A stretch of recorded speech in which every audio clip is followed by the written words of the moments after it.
এইফালে চাবি।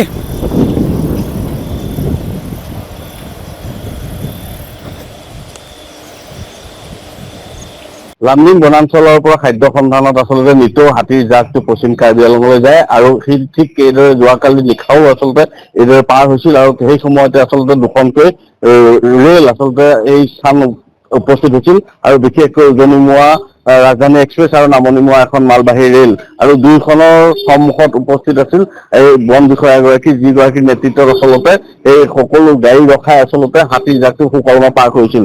মই বিষয়াগৰাকীৰ ওচৰলৈ আহিছো। বিশেষকৈ ইমান এটা ভয়াৱহ পৰিস্থিতি, দুখনকৈ উজনিমুৱা আৰু নামনিমুৱা দুখনকৈ ৰেল ৰখাই আচলতে হাতীৰ জাকটো সন্মুখত আহি গৈছে আৰু তাক সম্পূৰ্ণভাৱে নেতৃত্ব দিছিল আপুনি।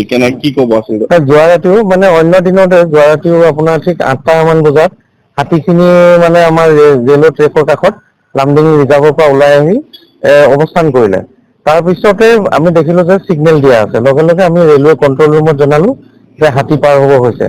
ঠিক তেনেকুৱাতে তাৰমানে মাক আৰু এটা বাচ্চা আহি ট্ৰেকত উঠিলে, ৰাজধানী আহি হাৱাইপুৰ ষ্টেচন অলৰেডি ক্ৰছ কৰিলে। তেনেকুৱাতে আমি লগালগ কণ্ট্ৰল ৰুমতো ফোন কৰিলো আৰু আমি লাইট জ্বলাই চিগনেল দি মানে ৰাজধানীৰ আগে আগে মই আৰু আমাৰ এজন শশাংক ৰয়, আমি দুইজন দৌৰিছো হাতীৰ ফালে আৰু যেনে তেনে তাৰমানে হাতী আৰু পোৱালিটো আমি ট্ৰেকৰ পৰা নমাই দিলো। সেই সময়তে মানে নামনিমুৱা এখন মালবাহী ট্ৰেইন আছিলে, সেইখনো ৰখালো। দুইখন ঠিক পাৰ হৈ গৈছে, লগে লগে আমি জাকটো আকৌ পাৰ কৰাইছো। সেই সময়তে আকৌ ডাউন লাইনত এটা মানে ইঞ্জিন আহি আছিলে, সেই ইঞ্জিনটোকো আমি ঠিক তেনেকে ৰখাই গোটেই হাতী জাকটো আমি সুকলমে পাৰ কৰি দিছো। আপোনাৰ লগত কিমান আছিলে? আমাৰ লগত আমি প্ৰায় 8জন আছো, কাৰণ দুইফালে আমাৰ ষ্টাফ থাকে। 8জন মানুহ আমাৰ ষ্টাফ আছে আৰু কেজুৱেল ষ্টাফ আছে আমাৰ, তাৰপিছত গাঁৱৰ এজন মানুহ আছিলে আৰু আমাৰ নিজৰ ৰেগুলাৰ ষ্টাফখিনি আছে। এই যে খাদ্য সন্ধানত যিহেতু প্ৰতিদিনাই যায় আৰু ৰাতিপুৱা ঘূৰি আহে, আচ্ছা, যাওঁতে বা আহোঁতে ৰেল লাইন ক্ৰছ কৰে আৰু সেই সময়ত আপোনালোকৰ মানুহ উপস্থিত থাকে আৰু যেতিয়া খাদ্য সন্ধানত ওলাই গুচি যায় পশ্চিম কাৰ্বি আংলঙলৈ, তাত কিবা অসুবিধা হয় নেকি? পশ্চিম কাৰ্বি আংলঙত ওলাই যেতিয়া ৰেলৱে ট্ৰেকটো পাৰ হৈ তাতে দুখনমান গাঁও আছে, যেনেকে এটা মাইলু বস্তি বুলি কয় আৰু গোহা গাঁও আছে। এইখিনিতে মানে প্ৰতিবন্ধকতাটো তেওঁলোকে পায়, কিন্তু তাত কিন্তু এই জাকটো একো অনিষ্ট নকৰে। এই জাকটো অতি ডিচিপ্লিন হয়, তেওঁলোকে এই গাঁৱত কেতিয়াও মানে কোনো অনিষ্ট নকৰে।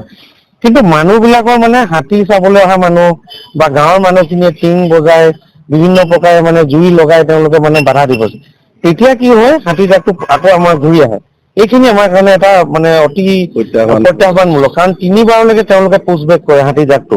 তাৰপিছত আমি ৰাতি আপোনাৰ 12টা 1টা কেতিয়াবা ৰাতিপুৱা হৈ যায় যে হাতী জাকটো সুকলমে পাৰ কৰাবলৈ। কিমান মান হাতী আছে? আমি কালি গন্তিও কৰিছিলো, ফিল্ডত যেতিয়া আহি পাইছে আমি 80টা ওপৰ পাইছো, মানে প্ৰায় 100 হাতী আছে এই জাকটো। পোৱালি আছে, একদম ইনফেণ্ট আছে, সৰু সৰু পোৱালি আছে। এই যে দেখা গৈছে যে ৰেলৰ যিখিনি সহযোগিতা আৰু আপোনালোকৰ যি আদেশ আচলতে আপোনালোকে আদেশ দিয়াৰ পিছত তেওঁলোকে মানে নে নাই? একদম মানে ৰেলৱে একদম খুব এতিয়া মানে সহযোগিতা আগবঢ়াইছে। আমাৰ লগত মানে সম্পূৰ্ণ ৰেগুলাৰ তেওঁলোকৰ লগত যোগাযোগ থাকে, কাৰণ যোৱা পৰহি ৰাজধানী এক্সপ্ৰেছ তেওঁলোকে প্ৰায় 40 মিনিট সময় হাৱাইপুৰ ষ্টেচনত ৰখাই দিবলগীয়া এটা পৰিস্থিতি হৈছে। তেওঁলোকে কোঅপাৰেট কৰিছে সম্পূৰ্ণ হাতী জাকটোৰ কাৰণে। হয়, হাতী জাকৰ কাৰণে প্ৰায় 40 মিনিট পৰহি ৰাজধানী এক্সপ্ৰেছ ৰখাই দিছে। মানে বেলেগ গাড়ীটো অহা যোৱা কৰে, অকল ৰাজধানী নহয়, বেলেগো আহে, তেওঁলোকে ৰৈ যায় আমি কোৱাৰ লগে লগে যায়। কিন্তু ৰাজধানী এটা প্ৰায়ৰিটি থাকে, তেওঁলোকেও বহুত চিন্তাত পৰিছে। সেইদিনাখন ডিএফঅ ছাৰকো তেওঁলোকে জনাইছে, আমাক কৈছে। আচলতে যেতিয়া হাতী জাকটো পুছবেক হৈ যায়, তেওঁলোকে বাৰে বাৰে খেদায়, তেতিয়া ভাগ হৈ যায়, মানে চেডেলি বেডেলি যেতিয়া হৈ যায়, তেতিয়া ইফালে উঠে সিফালে উঠে, আমাৰ মানুহৰ এটা দৌৰা দৌৰি হৈ যায়, তেতিয়া কিন্তু অসুবিধা হয়। নহলে যেতিয়া প্ৰত্যাহ্বান নাপায় ওলাই যাওঁতে, তেতিয়া কিন্তু হাতী জাকটো ওলাই যায় ঠিক।